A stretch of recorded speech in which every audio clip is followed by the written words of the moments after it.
hoje vai tratar de algumas questões envolvendo funções, gráficos de funções, bem como limites, né? Uma introdução ali, exercícios relativos a uma introdução ao limite, como que a gente pode proceder com relação a isso, tá ok? Particularmente essa primeira questão pede simplesmente para você traçar o gráfico. Veja que neste problema foram traçados dois gráficos, né? Um gráfico relativo à função quadrática, né? Que é essa daqui. Então você tem uma função de segundo grau daqui, e uma função que é uma reta, né? Dada pelo g de x aqui. Tá? Então essas duas funções são tratadas aqui. Olha. Neste caso, esta curva aqui é a função quadrática, né? Enquanto que a reta é a função 4x mais 1. Observe que essa equação que está aqui, olha, né, é uma equação que você pode abrir esse parênteses aqui. Né? Então, 5 menos x ao quadrado, né, é igual a 5 menos x vezes 5 menos x, que vai ser 5 ao quadrado, menos 2 vezes 5 vezes x, que dá menos 10x, mais x quadrado. Tá? Essa equação, particularmente, é uma equação de segundo grau, que se você achar saízes, que são aqueles pontos onde a função cruza o eixo x, você vai descobrir que as duas raízes são iguais e ela está exatamente neste ponto aqui. Tá? Então, neste ponto, você vai achar, se você usar o Bhaskara lá, você vai descobrir que aqui você tem x' igual a x duas linhas igual a 5. Tá ok? E a outra reta, e a outra função é essa reta que está aqui em azul. Então, essa aqui é essa função dada aqui. Tá ok? Uma equação como essa, ou equações como essa, que são equações simples, o gráfico pode ser construído se para cada função você fizer uma tabelinha onde em um dos lados você coloca um valor para x dentro do domínio possível e no outro lado você vai calcular o f de x. Tá? Então, sei lá, você coloca menos 2, menos 1, 0, 1, 2 e você vê quais são os valores correspondentes e plota esses valores aqui de tal forma a obter a tua função. Tá? Este gráfico que está aqui ele foi feito com um programa que é o GeoGebra, já é domínio de todo mundo aí, porque facilita muito, né? Mas se você quiser fazer na raça, na manual, a forma de fazer é você substituir valores para x numa tabelinha e depois ir marcando os pontos e arrumando, né? Inserindo uma curva média entre os pontos.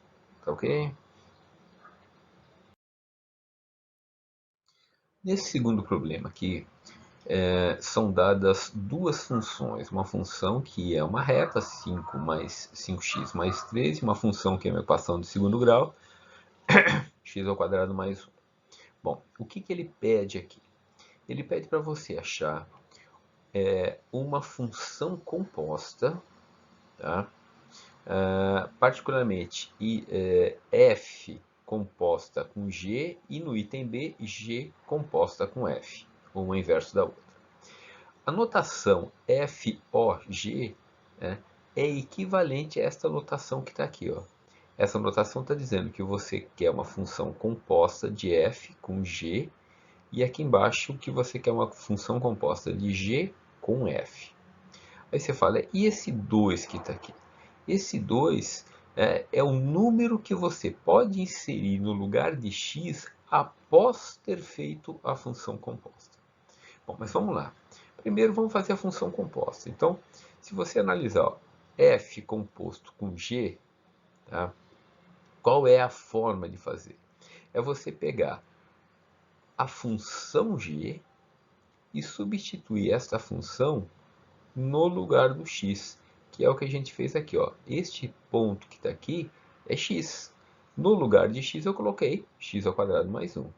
Aí fiz a operação e acho uma nova equação. Isso aqui vai dar 5x mais 5 mais 6, que dá 8. Dá 5x² mais 8. E aí, a gente resolve o problema com o que ele pediu, que é saber o quanto vale essa função composta no ponto 2. Ou seja, depois de ter feito a operação, eu substituí no lugar do x o 2. Fiz a conta e deu aqui 28. O problema de baixo é parecido. A diferença aqui é o fato de que a função é g composta com f. Então, no lugar do x da função g, eu vou colocar todo o valor de f. Então, todo esse f que está aqui, olha, eu vou colocar no lugar do x. É o que está feito aqui, ó. Veja que você tem x ao quadrado, então eu coloquei 5 mais 3, que é o f, ao quadrado, que era x, mais 1. Eu posso abrir esse parênteses, ou posso deixar do jeito que está, já que ele quer saber quanto que vale isso no ponto 2. Então, vou pegar esse 2, substituir no lugar do x aqui, né? Fica 2 vezes 5, 10, né? Mais 3, 13, ao quadrado 169, mais 1, 170, que está aqui. Bem, este problema são dois limites a serem calculados. Tá? O primeiro teste que a gente faz para calcular, para descobrir o valor do limite, é substituir o valor para o qual o x está tendendo no lugar do x, tanto aqui nessa função aqui embaixo, quanto em cima. Então, olha só, se você colocar x no denominador, já acontece o primeiro problema, que a gente não pode ter x no denominador, porque a gente não pode dividir por zero, não é uma operação definida em matemática. E se você colocar zero em cima no lugar de x, você vai ter 0 mais 1, que é 1, raiz de 1 é 1, 1 menos 1 dá 0, e a gente vai ter uma indeterminação, vai ter 0 sobre 0. Então, a princípio, né, o nosso limite aqui é uma indeterminação. Mas aí existe uma forma da gente resolver este problema, que é particularmente envolvendo raiz, é uma coisa mais ou menos nova. E quando a gente tem isso aqui envolvendo raiz, a gente multiplica o numerador e o denominador pelo valor do numerador com o sinal do meio aqui, ó, trocado. Então veja, eu tinha raiz de x mais 1 menos 1. Então eu vou multiplicar o numerador por raiz de x mais 1 mais 1. E o denominador também. Você fala, mas se você multiplicar e dividir pelo mesmo número, não fica igual? Fica. Mas quando a gente abre esse parênteses, a gente vai ver o seguinte, ó. Eu aplico aqui a regra distributiva. Eu pego essa raiz de x, multiplico pela primeira raiz de x. Raiz de x mais 1 vezes raiz de x mais 1 dá raiz de x mais 1 ao quadrado. Raiz de algum número ao quadrado é o próprio número, então sobra somente x mais 1. Aí eu pego isso aqui, multiplico por este 1 que está aqui, vai dar a própria raiz. Depois eu pego este menos 1, multiplico por este primeiro termo. Quando você multiplica por esse primeiro termo aqui, né, ele fica igual a esta raiz com o sinal trocado. Então eles vão se cancelar. Essa raiz de x mais 1 vezes 1 com raiz de x mais 1 vezes este menos 1 que está aqui, tá, vai se anular. E este menos 1 com este mais 1, menos 1 vezes mais 1 dá menos 1. Então sobrou somente isso. O denominador ficou x vezes esse cara mesmo. Né? Vou deixar assim por enquanto. Quando você pega este mais 1 e este menos 1 do numerador, a soma deles dá zero. Tá? Então vai sobrar somente x. Só que aqui, olha, como eu tenho x no numerador e x multiplicando esse monte de gente no denominador, esse x dividido por este x dá 1. Então eu vou ter 1 dividido por esta raiz toda. Agora, se eu substituir no lugar de x, se eu substituir o zero, tá? Agora isso aqui dá número, porque 0 mais 1 dá 1, raiz de 1 dá 1, mais 1 dá 2, Com 1 do numerador, isso aqui ficou meio. Ou seja, este limite existe e vale meio. Aqui embaixo, né, nesse segundo problema aqui, né, a ideia é mais ou menos a mesma. Olha, você pode perceber que se você substituir menos 3 no lugar de x, vai ficar menos 3 mais 3, que dá zero. Deu zero no denominador, já é uma indeterminação, já é uma operação que não existe. Então, o que a gente pode buscar fazer aqui é a possibilidade de fatorar ou o numerador ou o denominador. Fatorar significa escrever como aquela função num formato envolvendo o produto de outras duas funções lineares. Então nós já vimos atrás que uma forma que você tem de fatorar uma equação de segundo grau é achar as raízes. Então se você pegar essa função que está aqui, ó, e achar as raízes, ou seja, igualar a zero, e usar o Bhaskara, menos b mais ou menos raiz quadrada de b ao quadrado, menos 4ac, e achar as raízes, você vai descobrir que uma das raízes é x menos 3, é igual a x igual a menos 3, e a outra raiz é igual a x é igual a 2. São as duas raízes. Bom, portanto, o que a gente sabe? A gente sabe que este valor que está aqui, que é a tua função do numerador, que eu comecei a fatorar aqui, tá? Que este sujeito pode ser escrito também como x menos a primeira raiz, então fica x menos menos 3, que dá x mais 3, e x menos a segunda raiz, que dá x menos 2. Se no lugar deste numerador que está aqui, agora eu substituir essa expressão aqui, que já está feita aqui embaixo, eu posso pegar esse x mais 3 do numerador e, dividido por x mais 3, um número dividido por ele mesmo dá 1. Portanto, sobra só x mais 2. E agora sim, se eu substituir menos 3 no lugar desse x aqui, vai ficar menos 3 menos 2, que vai dar menos 5. Então, o limite desta coisa que está aqui é menos 5.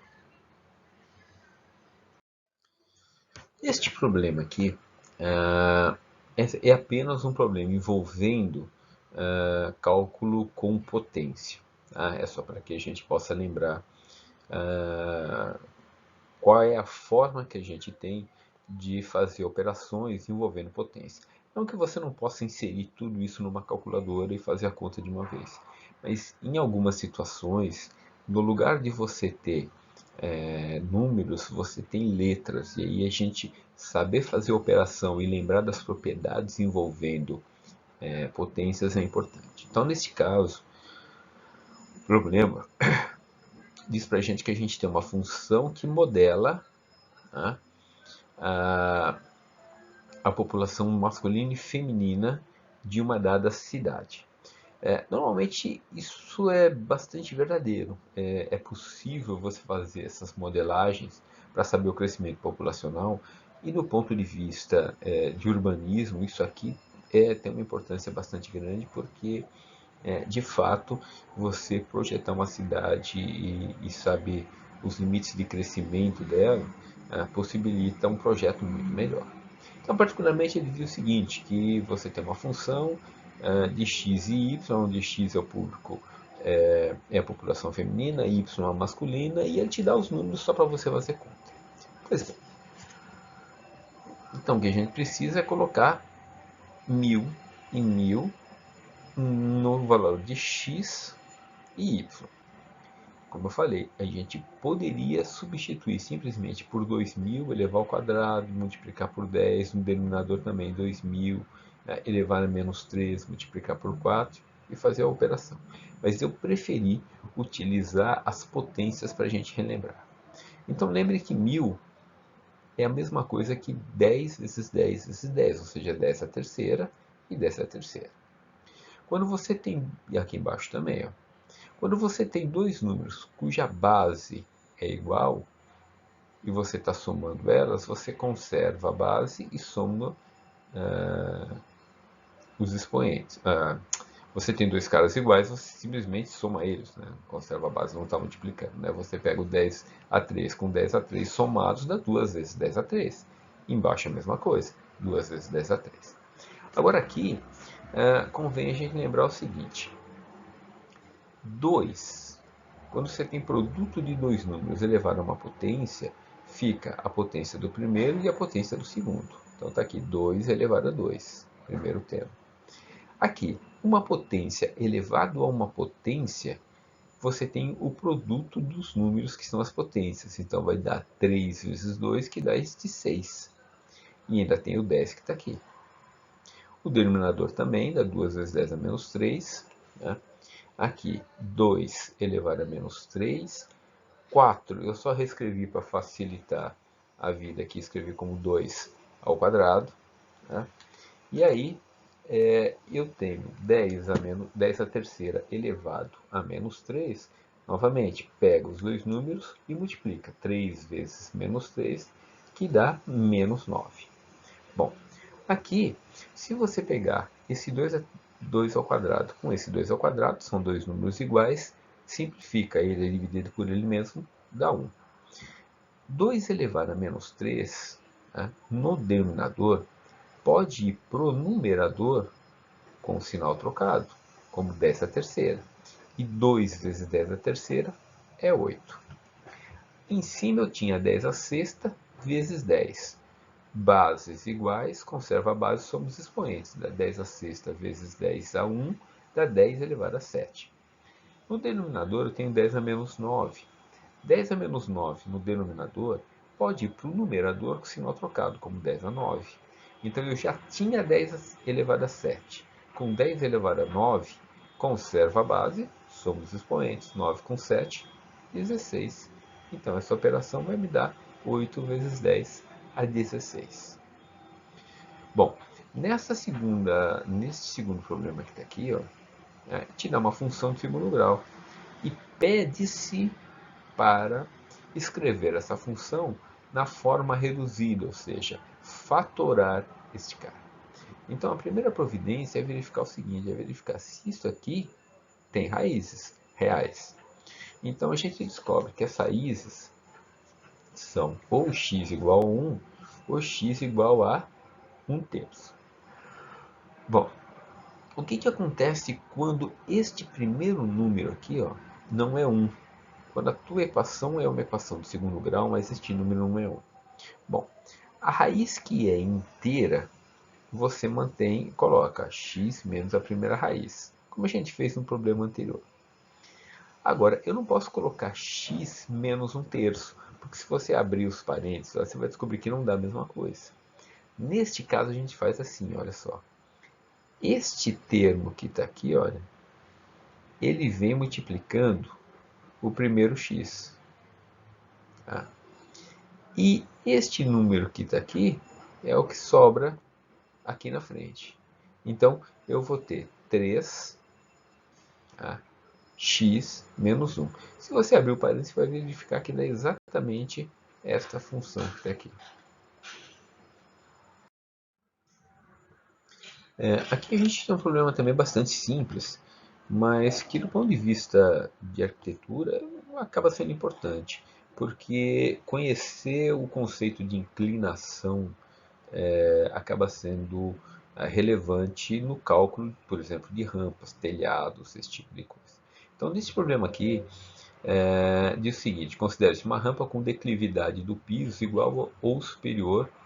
Considera-se uma rampa quando a declividade é igual ou superior a 5%. Quando a gente fala 5%, na verdade, 5%, 5% significa 5 dividido por 100. Então, 5% é a mesma coisa que 0,005. E 0,05 aqui neste caso representa a tangente da inclinação deste ângulo que está aqui. Tá? Então, este ângulo aqui que eu estou marcando nesse instante aqui, ó, este ângulo que está aqui é a tangente, que é, por definição, cateto oposto por cateto adjacente ao ângulo.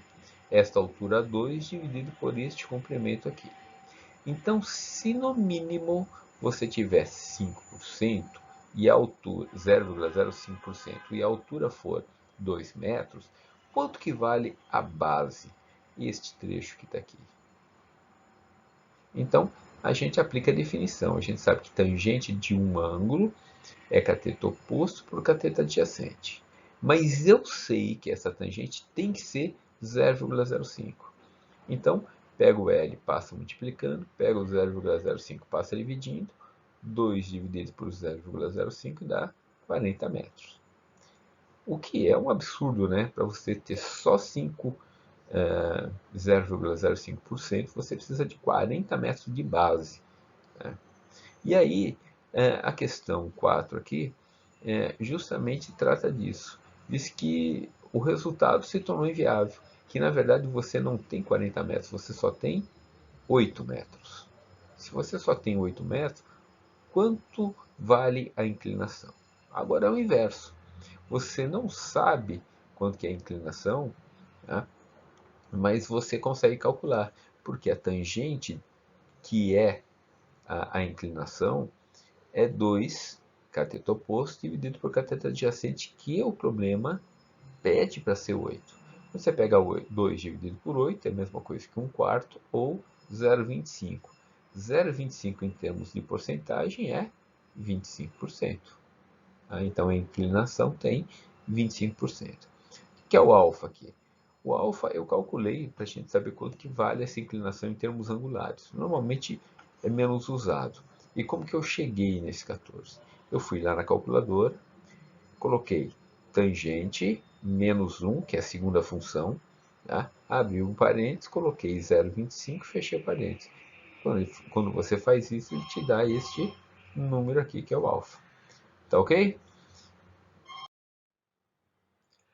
Bem, nestes dois próximos, ou neste próximo problema aqui, essa questão está marcada como questão 5, ele mostra para a gente uma função escrita em um formato que não é o formato que a gente está acostumado.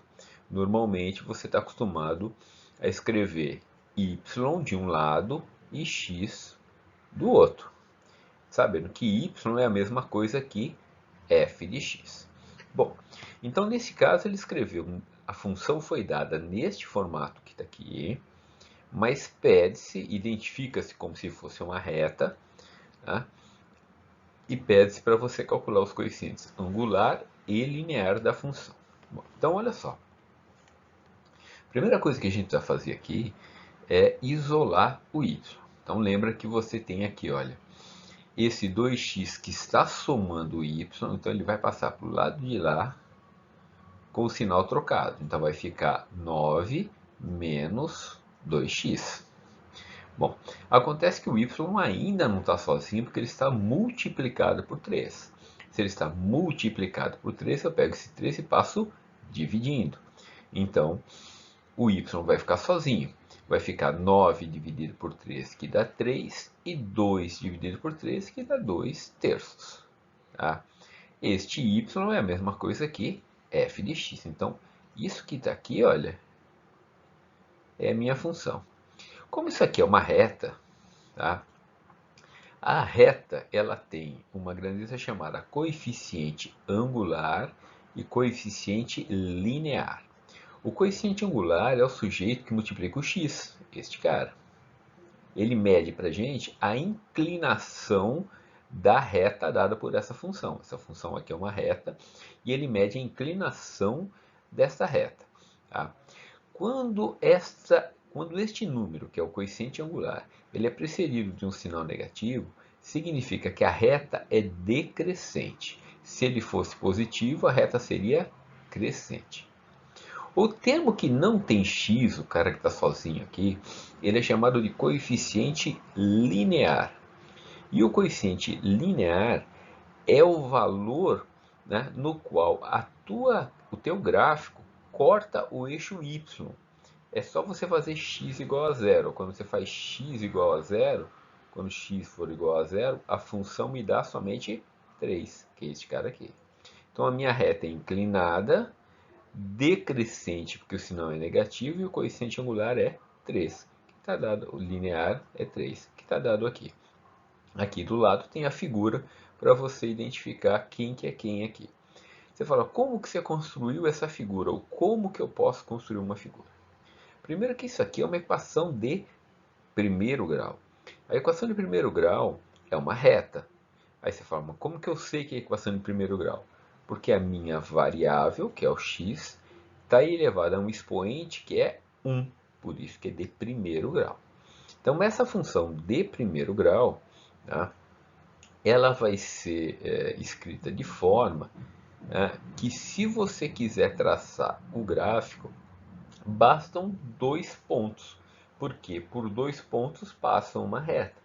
Então você pode, por exemplo, fazer x igual a zero. Quando x é zero, o y vale 3, que é esse ponto que está aqui. Tá?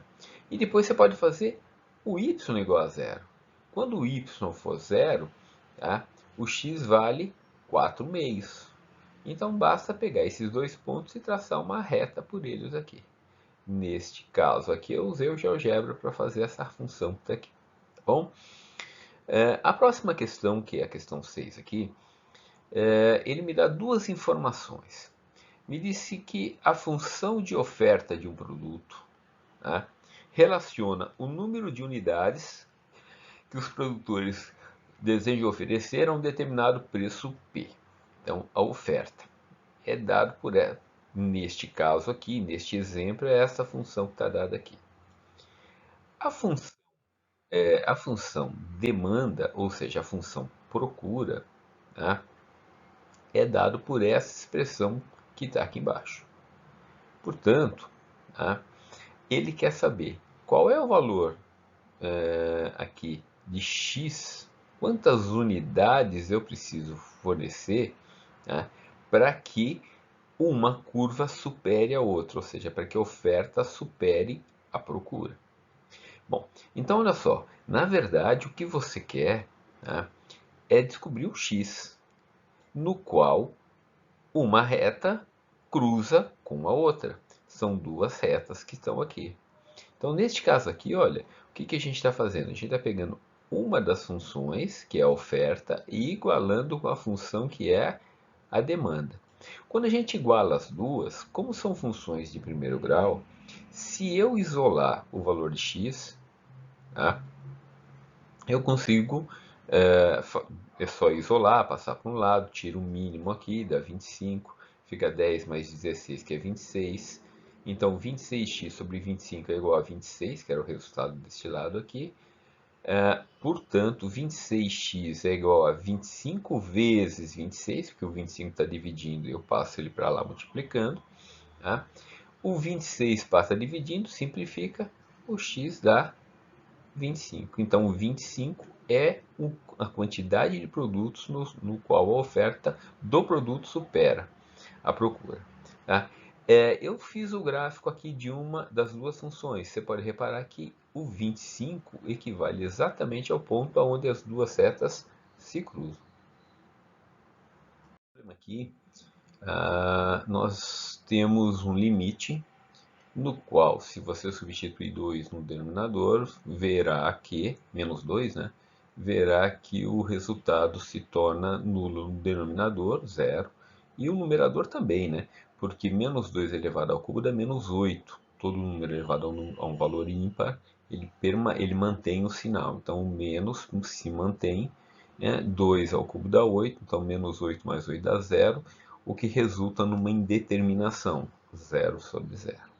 Então, neste caso, tá, eu preciso verificar se este limite é possível de ser calculado. Então, a primeira coisa que a gente pode fazer é fatorar. Então, olha só, aqui vem uma conta relativamente nova, que é a divisão de uma fração de um polinômio por outro polinômio. Tá? Então, é possível fazer a divisão da mesma forma que a gente divide em número, só que ela é um pouquinho assim mais chatinha. Então, olha só, eu peguei o numerador e estou dividindo pelo denominador. Então, como que a gente faz essa operação? Bom, a primeira coisa que a gente faz é o seguinte, ó, o primeiro termo aqui é x ao cubo, e aqui eu tenho x. X ao cubo dividido por x dá x ao quadrado. de tal forma que se você pegar x ao quadrado vezes x, dá x ao cubo. Aí, como você tem esse x, o que você faz? Você pega esse x e multiplica por esse 2. Então vai ficar 2x², coloca aqui. Agora, quando você faz uma divisão, né, você multiplica o número e tira o resto.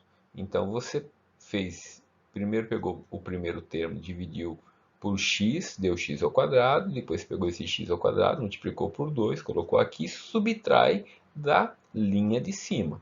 Então, x² mais 8, subtraído por x³ mais 2x, então vai ficar x³ menos x³ dá 0, 8 permanece 8 mesmo, e menos 2x² vem para cá, ó, menos 2x². Agora eu continuo a minha divisão.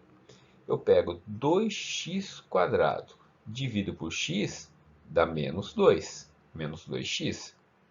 Então, menos 2x vezes x dá menos 2x². Aí eu tenho esse menos 2 que eu tenho que multiplicar por esse 2 da razão aqui.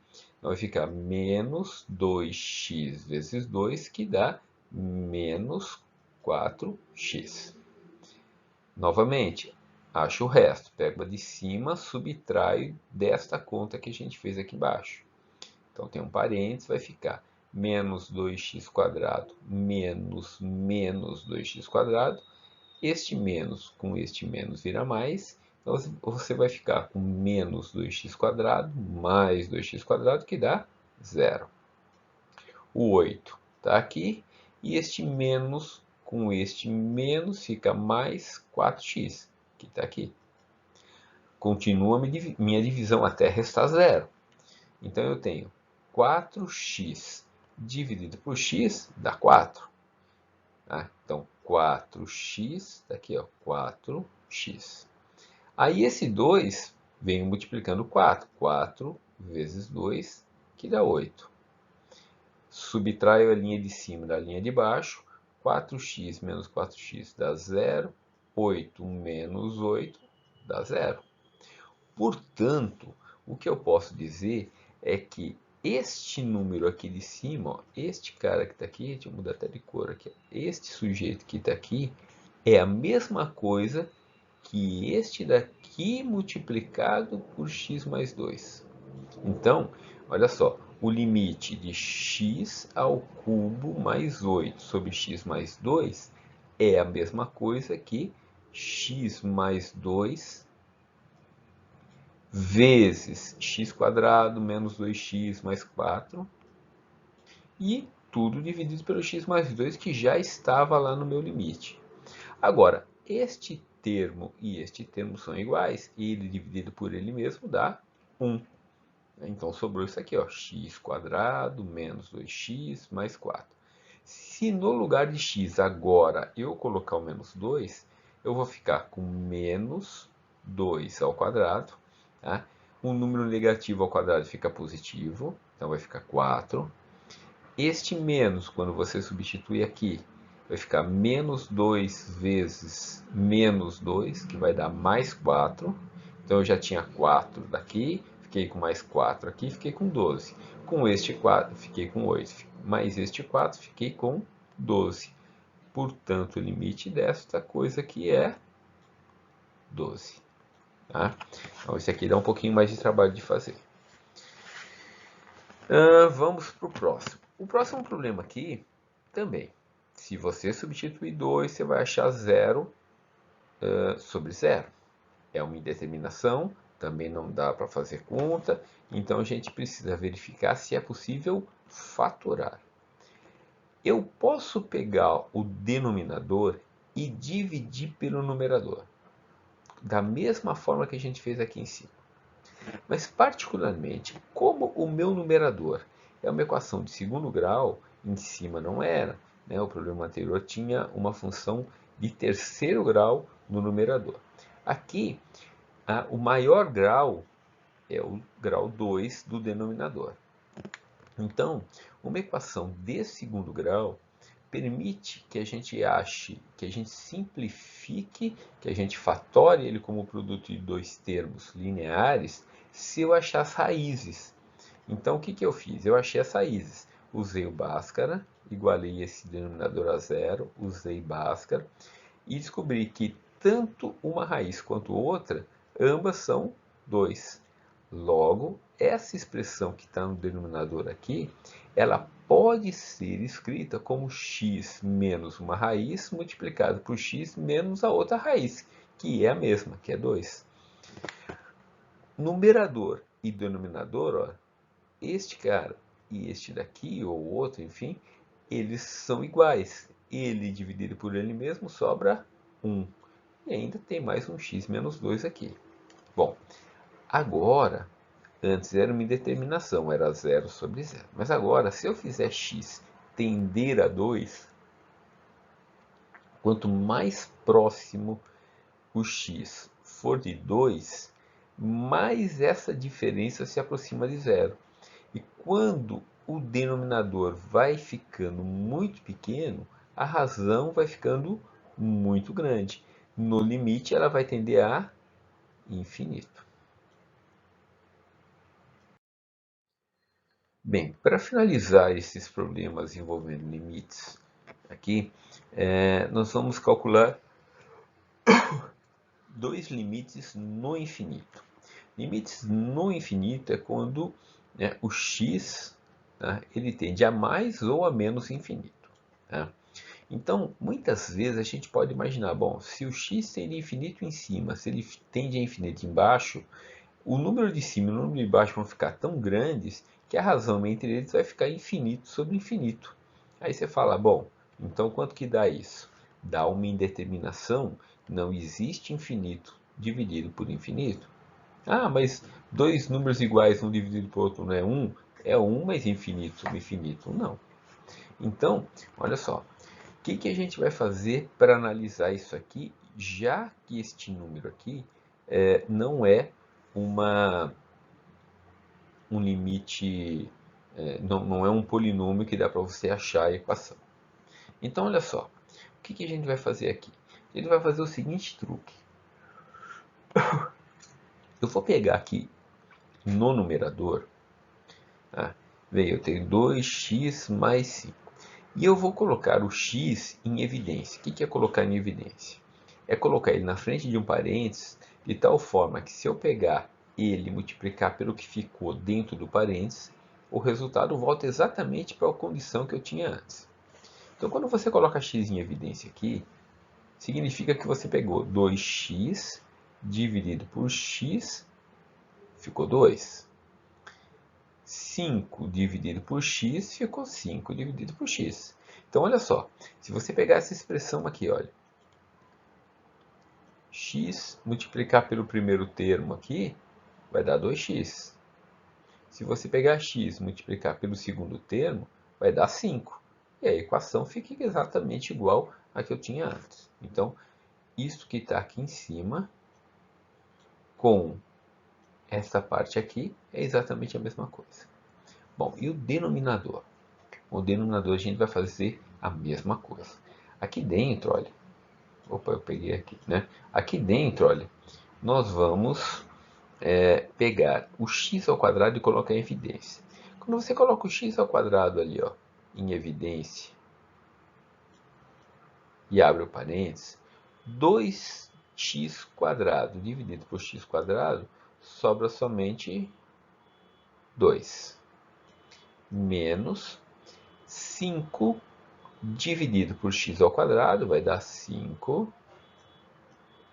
dividido por x quadrado, tá? Fecha parênteses.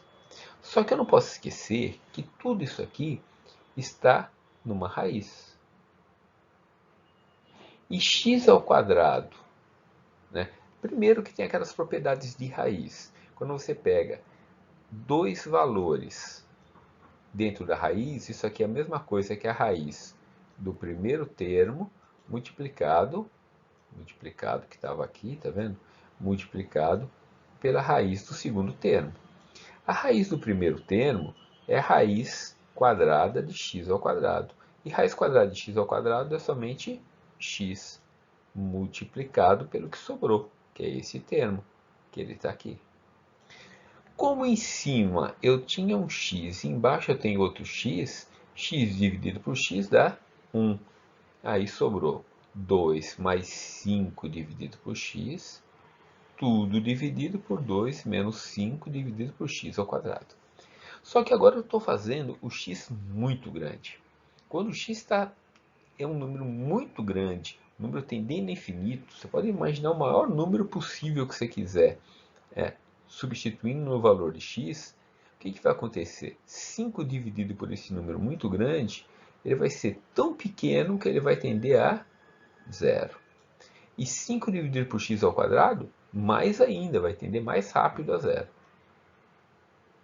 Então, veja, note que sobrou somente esse 2 aqui. Então, em cima sobrou somente 2, já que esse termo tendeu a zero. E embaixo sobrou também somente 2, só que dentro da raiz. Então, o resultado é 2 dividido por raiz de 2. Uma prática comum que costuma se utilizar é não deixar raiz no denominador. Como que a gente faz para sumir com a raiz de um denominador? A gente multiplica o numerador e o denominador pela raiz de 2.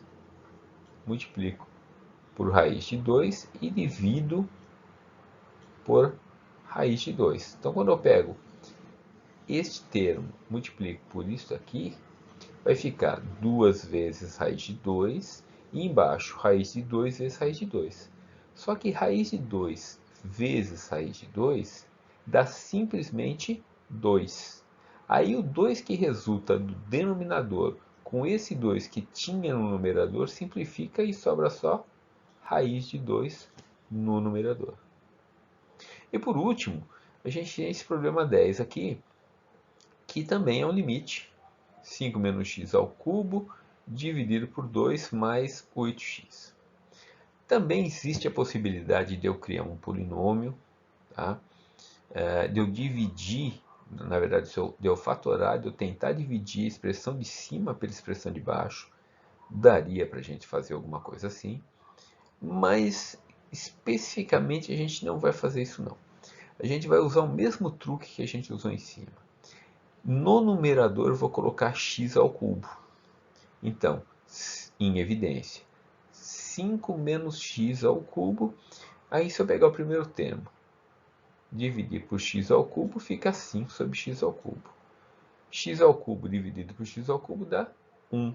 Com o sinal menos que eu tinha aqui, ficou menos. Então, essa expressão aqui no numerador é igualzinha a essa.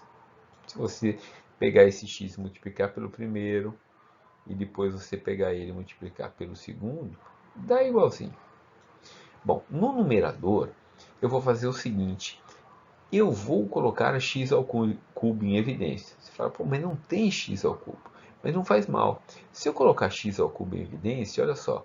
2 dividido por x ao cubo vai dar 2 dividido por x ao cubo. 8x dividido por x ao cubo vai dar 8x dividido por x ao cubo, o cubo do x, do denominador. Simplifica com esse x que está aqui e vai ficar 8 sobre x quadrado. Basta você abrir o parênteses para verificar que ele volta exatamente para a condição inicial. Aí esse cubo com esse cubo eu simplifico.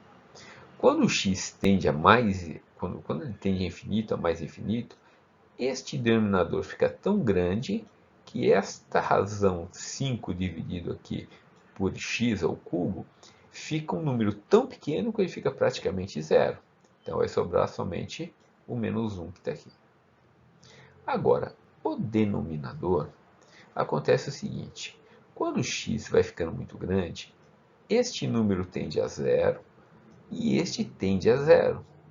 Então, note que o denominador inteiro, aqui, ó, tudo isso aqui tende a zero. E quando o denominador tende a zero, a razão tende a infinito. Como você tinha este menos aqui da frente, ficou menos infinito. Ok? Então é isso. São aí 10, 11, 12 problemas, 13 problemas resolvidos relativos a este assunto. Ok?